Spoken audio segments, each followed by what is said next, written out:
और वैसे साहब कुछ लोगों का कहना है कि ये जो AIMIM की बढ़ती पॉपुलैरिटी है, आपकी बढ़ती सीटें हैं देश के अलग अलग भागों में, ये एक वरिंग ट्रेंड है, चिंता का विषय है, क्योंकि इससे देश की पॉलिटिक्स और पोलराइज होगी।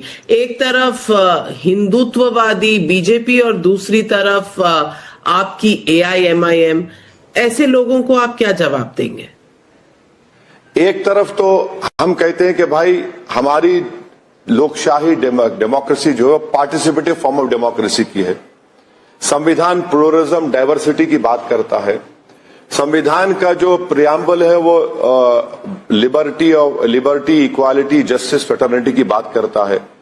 अब जब एक पार्टी संविधान देने वालों को के एस्पिरेशंस को, बाबा साहब ने जो टूल्स हमको दिए, अगर हम उसको यूज करके पॉलिटिक्स में को आकर हिस्सा ले रहे हैं और जनता अपने वोट का इस्तेमाल कर रही है, और सबसे बड़ी बात यह है कि ये एक वेंटिलेटिंग पॉइंट भी तो है कि अगर कोई फ्रस्ट्रेटेड अपने घर में बैठ जाएगा तो क्या वो ठीक रहेगा? वो अपनी पसंद का इजहार कर रहा है, बोल रहा है कि मुझे ये पार्टी पसंद नहीं, मुझे ये पसंद है, मैं वोट दूंगा। मेरे खिलाफ भी वोट देते हैं।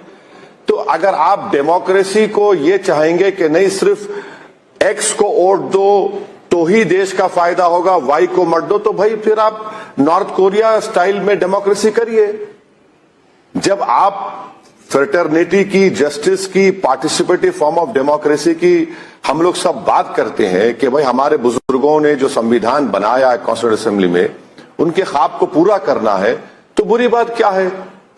अगर इस देश की पार्लियामेंट में बैकवर्ड क्लास के हर समुदाय का MP अपर कास्ट के बराबर हो गया, तो फिर मुसलमान MP क्यों नहीं हो रहे? सिर्फ 4% है। तो अगर ग्राउंड लेवल पे अगर कोई लीडरशिप डेवलप हो रही है तो इससे हमारी डेमोक्रेसी मजबूत होगी। मैं तो कोई आसमान की बात तो नहीं कर रहा हूं, चांद सितारों की बात नहीं कर रहा हूं, मैं तो देश की बात कर रहा हूं। तो ये जो इनका जो एरोगेंस है कि भाई नेशनलिज्म के ठेकेदार हम हैं, कोई दूसरा बोलता है कि सेकुलरिज्म के ठेकेदार हम हैं, तो भाई मुबारक हो, आपकी दुकान आप चमका लीजिए। बल्कि आप दुकान मत चमकाइए, बल्कि आप किसी रोड पर बैठ जाइए, एक नोटरी का कागज लेकर के, जो आओ मैं तुम्हारे मुंह को चिपका दूंगा चेहरे को कि तुम सेकुलर हो, तुम राष्ट्रवादी हो। तो ये तो नहीं हो पाएगा ना। आप कैसे किसी के दिलो दिमाग पर कंट्रोल कर सकते? नहीं कर सकते। यही तो जमहूरियत की खूबसूरती है, यही तो फ्रीडम की जो हम बात करते, ये फ्रीडम हमने दिया तो जनता उसको इस्तेमाल कर रही है। तो इनको परेशानी क्यों हो रही है?